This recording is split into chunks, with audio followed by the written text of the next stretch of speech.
ITA. So they are just waiting for that invitation to apply for the express entry.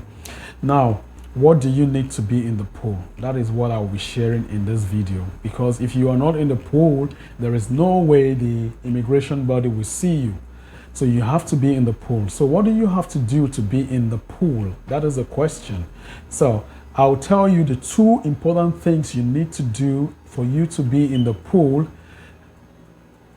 And if you do these two things, that is what is actually required for you to be in the pool. Okay, I've repeated that several times. So let's go. Let's go. So what are the two things? The first one.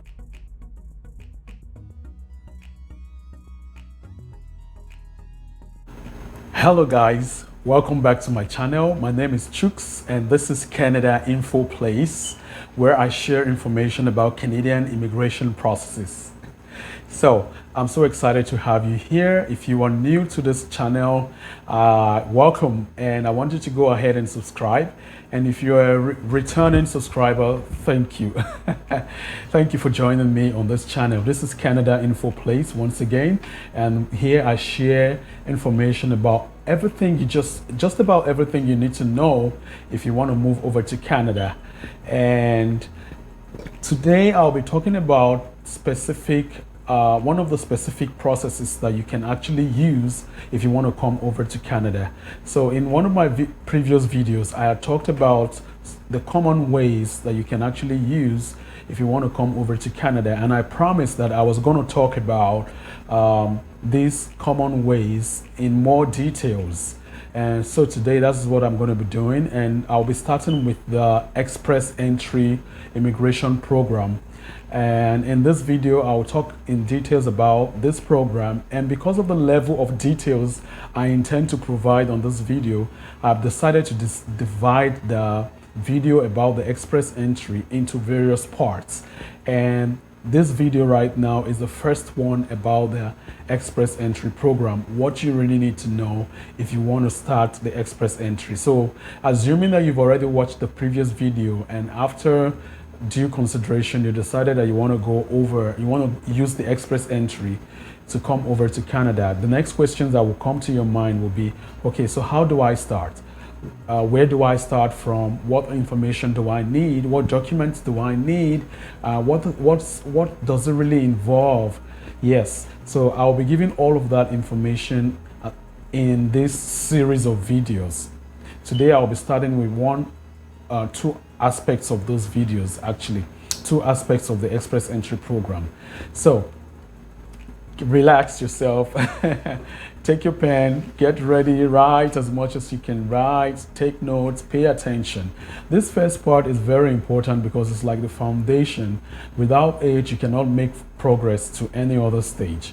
You need to really pay attention and take action as well for you to start. So the express entry program, like I said, is a points-based immigration system in Canada where the immigration body in Canada gets to select people based on their points. The points are normally based on your age, your work experience, your proficiency in the use of English language, and several other factors like your marital status and other things will be considered. So for you to start the express entry, what I would advise is for you to first of all check your score. So the Canadian immigration body normally assesses you on a series of points. So for you to be able to start the express entry, you need to first of all go check your score. On the IRCC website, there is actually a link where you can check your score. It's called the Comprehensive Ranking System. So it's actually a comprehensive ranking system. Basically what it is just grading you based on these several factors, and then you come up with a point. So you need to first of all check your score. Now, one secret I will tell you is that no matter how small or high your score is, don't let that discourage you. By the time you check your score, it may not be so high, but that should not be a discouraging factor if you have decided to use the express entry. Why am I saying this? Because for you to be selected by the immigration body, the IRCC, you need to be in the pool, right? So no matter your score, just make sure you are in the pool because you never can tell what can happen. So that's the secret. I'm just leaking that one for you. Take note of it. So very important. Make sure you check your score and make sure you are in the pool. So the question that comes next is, how do I get into the pool? So what is the pool itself? The pool is like a collection of people who have taken the basic steps and they have registered with the IRCC and they are waiting to be invited for permanent residency or for the actual express entry progress, right? It's called invitation to apply, ITA. So they are just waiting for that invitation to apply for the express entry. Now, what do you need to be in the pool? That is what I will be sharing in this video, because if you are not in the pool, there is no way the immigration body will see you.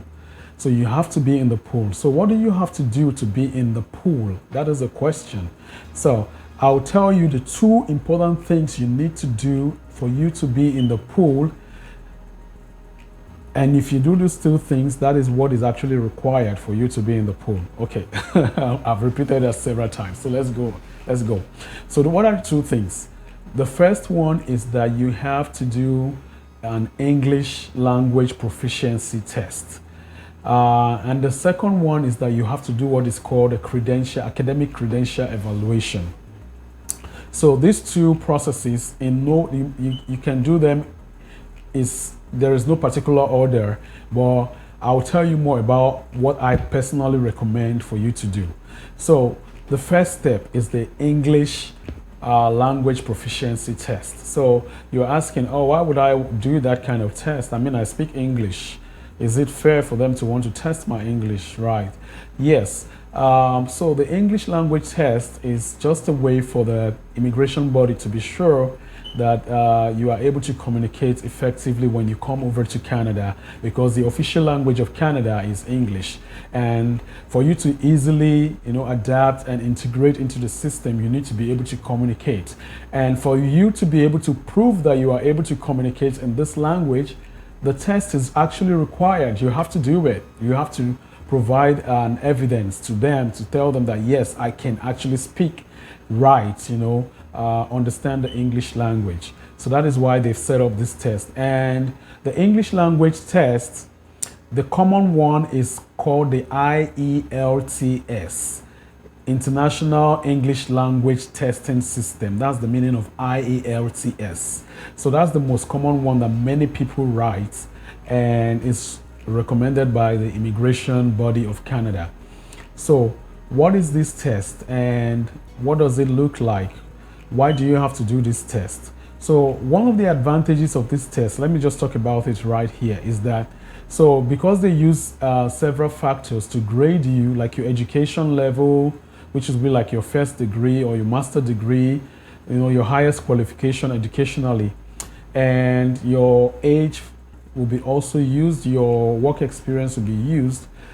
For these factors that I have mentioned, there is not so much you can do. If you have already obtained your first degree, that is all you have. If you don't have your master's degree, that's like you don't have so much to do, because if you want to obtain your master's degree, it's going to take a longer time, and as time is going, your age is going to be affected as well. So there is not so much you can do in those areas. But the English language test actually has a way of helping you to boost your comprehensive ranking score. That's the score on the express entry. So because you can actually take the test several times, so there's no limit to the amount of times you can take the test until you have better results. So that's the advantage of it. So don't shy away from taking the test.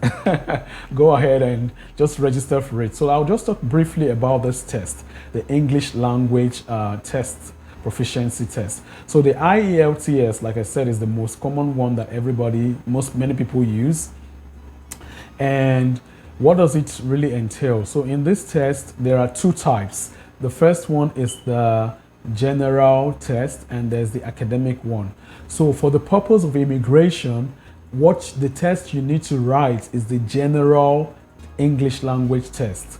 Don't write the academic one. The academic one is for people that want to go to school in Canada. So they require, and where it is required, it's not everyone that is actually required to even do the test. So but for the purpose of immigration, you have to do the test that is the general one, right? And in this general test, is divided into segments, into 4 segments. So in this test, you have the listening test, you have the writing test, you have the speaking test, and you have the reading test. So, and for each of these tests, you get, for the IELTS, you get points, and the highest point you can get is 9 points. So, as much as possible, do your best to get, if you can, it's possible for you to get the 9 out of 9 points in all of these segments. That is, in the listening, in the speaking, in the reading, in the writing, you are able to get up to 9 points. That would be the best. As much as possible, you want to score the highest points in all of the segments of the test. So you need to write this English test, because for you to be in the pool, one of the questions that you will be asked is, have you written the test? Provide the scores that you scored. So without the scores, you will not be able to enter into the pool. So you see why it's very important for you to do the test. And I want to assure you, the test is not actually that difficult. So don't run away from it, especially if you're from a country where they speak English language. So you shouldn't be afraid of it. Right, and you can take the test as many times as possible in order to boost your points. So that is the interesting thing about the test. Anyway, that is just the first part. The other part is what is called the credential evaluation. So in Canada, the immigration body wants to be sure that your education that you have obtained, wherever you obtained it, once it's outside of Canada, they want to be able to compare it to the standard of Canada. Say you schooled in somewhere in Africa, you schooled even in the UK or in the US, you would have to do what is called a credential evaluation. So this test, this assessment is basically trying to see how your education compares with the standard in Canada. So they would want to, as part of this test, it is required that you send your academic transcripts over to some designated bodies in Canada that are responsible for assessing your transcripts and all your grades that you had while you studied. So let's say for your first degree or your master's, they want to check, they are going to assess each of the grades that you had in the courses that you took in university or in the college, as the case may be. And then they will say, okay, your education is actually comparable to the Canadian standard. So there are several bodies that are responsible in Canada for doing this, and the one that is very common or popular is called the WES. It's called WES, WES. I've forgotten the full meaning now. Something educational services. I've forgotten the W. Pardon me for that. So if you just Google WES, you will see it. It takes about 2 to 3 months for them to process the evaluation. There are other bodies that are there. There's another one called the ICES. It's been organized by British Columbia International Educational Institutes. So that's another body that you can use. The WES, sometimes, because it's very popular, a lot of people are using WES as for their credential evaluation. And it is even taking longer, and for some countries the requirements are even very stringent. So personally, I wouldn't recommend you using WES. That's my personal opinion, because I did not use WES myself because of their requirements. They were asking for lots of documents. I didn't have the time to do that, so I decided to use the ICES. So their process is faster and it's even cheaper, and they don't require so many information like the WES would require, depending on the country that you come from. So, and there are other bodies. There's the ICAS, that is IQAS, and there are other ones. There are about like 6 of them that have been approved by the Canadian immigration body to do this academic evaluation. That's the credential evaluation. So what is my recommendation? Because of the time it takes for you to be able to do this credential evaluation, I would recommend, once you have decided that you want to do express entry or even provincial nomination, it is for you to go ahead right away and do the credential evaluation. As a matter of fact, I would recommend that you go ahead and do the credential evaluation even before the IELTS, the English language test. Or you can do them at the same time. Actually, there's no one stopping you from doing both at the same time. But as much as possible, start your credential evaluation on time. And what will you need to do? You have to contact your university where you schooled and ask them to send your credentials, that is your transcript, to the body that you choose. For instance, if you want West to do it for you, then you have to ask your school to send your transcript to West. Or if you want to use the ICES, then you have to ask your school to send your transcript to ICES. ICES is in British Columbia. So, and then you can, for some other people, they do the ICAS, IQAS.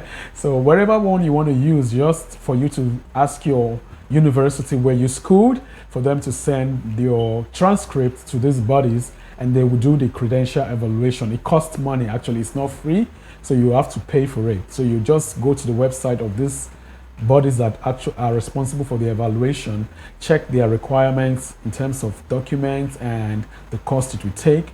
The earlier you start doing it, the better for you. So once you have done these two processes, I repeat, the first one is in no particular order actually, the English language test and the credential evaluation. Once you have done it and you've gotten the results back, then you can go ahead to create a profile on the Canadian immigration website, the IRCC. Create your profile, and then you can start the application for express entry. So once you start the application, you put in all this information. This information about your credential evaluation will be required, and the IELTS, that is the English language test, the general one, the scores that you had after taking the test will also be required. So without this information, you cannot even create a profile. And if you don't have a profile, you cannot be in the pool. And if you are not in the pool, they will not be invited. So that is exactly how it works. So I want to encourage you to go ahead and start these processes. And once you start these processes, then once you are in the pool, the next thing is for the Canadian body to invite you to come to actually do the next stage of the application. So once you are in the pool, don't be discouraged by the score. Your score may be very high, may not be very low. Just leave it there and see what happens. So like I did say, the express entry takes about 3 to 6 months to process once you have been invited. Like you are in the pool and you are invited to apply, then once you apply, it takes about 3 to 6 months for them to process your application, and then you find yourself in Canada. There are other factors that are actually required for you to be invited, but these 2 steps I have mentioned, they are very important. You have to make sure you do them. In the subsequent videos, like I said, I will divide these videos into 2 more parts. So in the subsequent videos, I will talk more about further step by step for you to follow, for you to use the express entry immigration program to come over to Canada. So I will see you in the next video. Thank you for watching. And I can't wait to see you in Canada. Guys, I can't wait to see you in Canada, because Canada actually needs you. Thank you, and enjoy the rest of your day. See you. Bye.